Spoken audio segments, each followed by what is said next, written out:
लेकिन पहले जानना है कि मध्यकालीन भारत के इतिहास की जानकारी कहाँ से प्राप्त करते हैं। यानी मध्यकालीन भारत का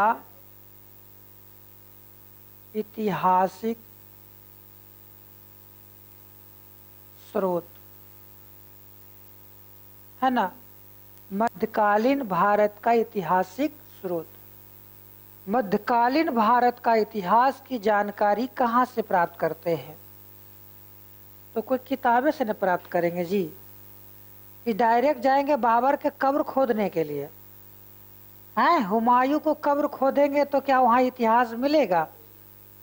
इब्राहिम लोदी का जाकर के कब्र खोदेंगे तो वहां इतिहास मिलेगा? नहीं मिलेगा। इतिहास मिलेगा साहित्यों को पन्नों पर। अब देखो कि इस काल में जो मध्यकालीन भारत का इतिहास है, इसकी साहित्यिक स्रोत को दो भागों में बांटा गया है। कहेंगे मध्यकालीन भारत की जानकारी कहाँ से मिलती है? तो साहित्यिक स्रोतों से। कहाँ से? साहित्यिक या साहित्यिक स्रोतों से। असाहित्यिक स्रोत को दो भागों में बांटा गया है। एक को कहते हैं सल्तनत कालीन स्रोत,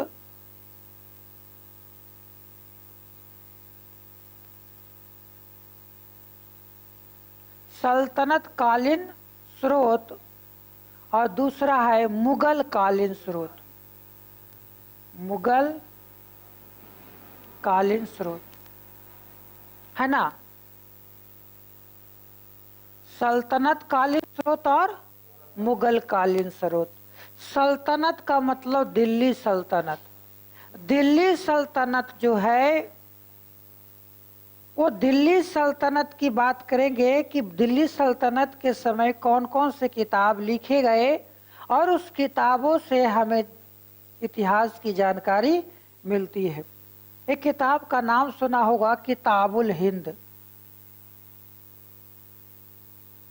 किताबुल हिंद, इसकी रचना किया था अब्दुल फजल ने। किसने? अब्दुल फजल ने। क्वेश्चन पूछे जाते हैं कि किताबुल हिंद की रचना किसने किया था? अब्दुल फजल में। इसमें किसकी जानकारी मिलेगा? तो सल्तनत काल की जानकारी मिलेगा। अरे दिल्ली सल्तनत में आपको कल बताए थे कि दिल्ली सल्तनत में 5 राजवंशों ने शासन किया था। गुलाम वंश, खिलजी वंश, तुगलक वंश, सैयद वंश और लोदी वंश। तो इन सभी वंशों की जानकारी दिल्ली सल्तनत से मिलती है या सल्तनत काल से मिलती है। तो पहला सल्तनत काल जानने की स्रोत क्या है? किताबुल हिंद। एक किताब का नाम है चचनामा। चचनामा, इसमें मीर कासिम जो भारत पर आक्रमण किया था इसके बारे में जानकारी मिलती है। हालांकि कहा जाता है कि चचनामा का कोई लेखक ज्ञात नहीं है कि किसने लिखा है। हो सकता है लिखे वाला भुला गया होगा कि अपनामा लिखने के लिए, है ना, अपना नाम। लेकिन ऐसे कहा जाता है एक व्यक्ति का नाम था अली अहमद। क्या नाम था? अली अहमद। अली अहमद। अली अहमद के द्वारा ये किताब लिखा गया है। कौन सा? चचनामा। हालांकि इतिहास में चचनामा का जो लेखक है वो अज्ञात है, लेकिन फिर भी कुछ स्रोतों से प्राप्त चलता है कि इसके लेखक कौन थे? अली अहमद थे। उसी प्रकार से किताब है ताज उल मसीर। क्या नाम है? ताज उल मसीर। ताज उल मसीर, देखो मुस्लिम का नाम है तो मुस्लिम जैसा ही रहेगा। ताज उल मसीर, इसका लेखक थे हसन निजामी। क्या नाम था? हसन निजामी। हसन निजामी। और भी बहुत सारे किताब थे, जैसे कि एक लेखक हुए अमीर खुसरो। कौन? अमीर खुसरो, नाम सुना है? अमीर खुसरो। ये अमीर खुसरो ऐसे व्यक्ति थे मुस्लिम, लेकिन हिंदी में बातें लिखते थे। इसने किताब लिखा था आंशिका। कौन सा किताब? आंशिका। इस आंशिका नामक किताब से भी सल्तनत काल की जानकारी मिलती है। एक किताब और इन्होंने लिखा था तुगलक नामा। तुगलक नामा किसने लिखा था? अमीर खुसरो ने। क्वेश्चन आएगा कि अमीर खुसरो के द्वारा कौन कौन से किताब लिखे गए? आंशिका, तुगलक नामा। एक और किताब लिखा गया था जिसको नूह सिपिहर कहा जाता है। नूह सिपिहर, नूह सिपिहर। ये किसने लिखा था? अमीर खुसरो। कहा जाता है अमीर खुसरो का जन्म उत्तर प्रदेश के बदायूं जिला में हुआ था। अमीर खुसरो का जन्म उत्तर प्रदेश के बदायूं जिला में हुआ था। और अमीर खुसरो जो है वो सल्तनत कालीन क्या है? लेखक है, सल्तनत कालीन कवि है, जिन्होंने आंशिका, तुगलकनामा और नूह सिपहीर नामक किताब लिखा था। इससे किसकी जानकारी मिलती है? तो सल्तनत काल की जानकारी मिलती है। क्या क्या कहेंगे कि साहित्यिक स्रोत में सल्तनत कालीन स्रोत कौन कौन है? किताब उल हिंद है, चचनामा है, ताज उल मसीर है, आंशिका है, तुगलकनामा है, नूह सिपहीर है। इस सभी किताबों से किसकी जानकारी मिलती है? सल्तनत कालीन जानकारी मिलती है, या कहेंगे दिल्ली सल्तनत की जानकारी मिलती है। अब देखो दूसरा है मुगल कालीन स्रोत। तो मुगलों ने भी कुछ किताब लिखवाया होगा। सबसे पहले मुगल के संस्थापक कौन था? बाबर। कौन था? बाबर। फरगना का शासक था। आगे हम चर्चा करेंगे कि बाबर माता की ओर से कौन से वंश का था, पिता की ओर से कौन से वंश का था। बताओ, माता के अलग ओर से अलग वंश और पिता के लोग तरफ से अलग वंश। तो यहाँ कहेंगे कि मुगल कालीन ऐतिहासिक स्रोत में कौन कौन से आएंगे? देखा है तुजुक ए बाबरी। तुजुक ए बाबरी, जिसको बाबर नामा कहा जाता है। ये बाबर की आत्मकथा है, बाबर खुद लिखा था।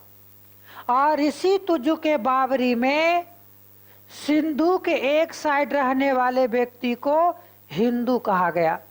तो हिंदू शब्द का प्रयोग पहली बार बाबर ने किया था। भारत में निवास करने वाले लोगों को हिंदू कहा था। सिंधु के पार रहने वाले व्यक्ति को, समुदाय को हिंदू कहा गया। हिंदू उस समय कोई धर्म नहीं था, ना तो आज धर्म है ना। तो तुजु के बाबरी किसने लिखा? बाबर खुद। एक है हुमायूं नामा। हुमायूं नामा, हुमायूं की बहन थी गुलबदन बेगम। क्या नाम था? गुलबदन बेगम। ये किताब लिखा था गुलबदन बेगम। कौन लिखा था? गुलबदन बेगम। यानी इस किताब की रचना जो किसने किया था? गुलबदन बेगम ने किया था। कौन सा? हुमायूं नामा। हुमायूं की चर्चा करेंगे कि हुमायूं कौन था, अकबर कौन था, जहांगीर कौन था। एक किताब है जिसको बोलते हैं आईने अकबरी या अकबरनामा। क्या कहेंगे? आईने अकबरी, आईने अकबरी। ये आईने अकबरी जो लिखा गया था वो अब्दुल फजल के द्वारा लिखा गया था। किसके द्वारा? अब्दुल फजल के द्वारा। क्वेश्चन आएगा कि आईने अकबरी किसके द्वारा लिखा गया? अब्दुल फजल के द्वारा लिखा गया। हुमायूं नामा किसके द्वारा लिखा गया? गुल बदन बेगम के द्वारा लिखा गया। तुजू के बाबरी किसके द्वारा लिखा गया? तो बाबर खुद लिखा था, जो बाबर की आत्मकथा है। इन सभी किताबों से मुगलों की इतिहास की जानकारी मिलती है, क्योंकि मुगल लोग अपने दरबार में कवि रखते थे और अपने शासन काल के बारे में उनसे लिखवाते थे। इसके अलावा और भी लेखक हो सकते हैं, है ना, बहुत सारा लेखक हो सकते हैं, लेकिन प्रमुख की चर्चा करेंगे कि सल्तनत काल और मुगल कालीन ऐतिहासिक स्रोत, साहित्यिक स्रोत क्या है। इधर दिल्ली सल्तनत में किताब उल हिंद, चचनामा, ताज उल मसीर, आंशिका, तुगलकनामा, नूह सिपहीर, ये सभी किताबों से, इन सभी साहित्यिक स्रोतों से सल्तनत काल की जानकारी मिलती है। और उधर जो है कि तुजू के बाबरी, हुमायूंनामा, एक और किताब है जिसको बोलते हैं तारीख ए शेर शाही। तारीख ए शेर शाही, तारीख ए शेर शाही। ये शेर शाह जो है बिहार के राजा हुए, जो हुमायूं को हराकर दिल्ली पर अपना राज किए थे, कब्जा किया था। बिहार के था। तारीख ए शेर शाही, तारीख ए शेर शाही। अब्बास खां शेरवानी लिखा था इस किताब को। अब्बास खां शेरवानी, क्या कहेंगे? अब्बास खां शेरवानी। जैसा नाम वैसा लेखक।